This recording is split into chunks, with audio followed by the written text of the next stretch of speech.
ना मैं मस्जिद में बैठा मोमिन हूं और ना ही बुत परस्त, ना मूसा हूं और ना ही फिरौन। मैं नहीं जानता कि मैं कौन हूं। मैं ना वेद की किताबों में हूं और ना ही भंग शराबों में, और ना शराब के नशे में बदहोश हूं। ना जागा हुआ हूं और ना ही सोया हुआ। मैं नहीं जानता कि मैं कौन हूं। मैं ना खुश हूं और ना ही उदास, ना पाकीज़ा हूं और ना ही नापाक।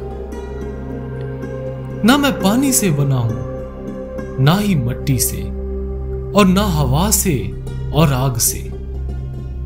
मैं ना अरब से हूं और ना ही लाहौर से। मेरा ताल्लुक ना हिंद से है और ना ही नागौर से। मैं ना हिंदू हूं, ना ही तुर्क और ना ही पेशावरी। मैं नहीं जानता कि मैं कौन हूं। ना मैं हूं किसी मजहब से आशना, ना आदम से हूं ना हवा से। अव्वल व आखिर अपने आप को ही जाना और किसी को नहीं पहचाना। पर मैं अकेला खड़ा हूं। मैं नहीं जानता कि मैं कौन हूं।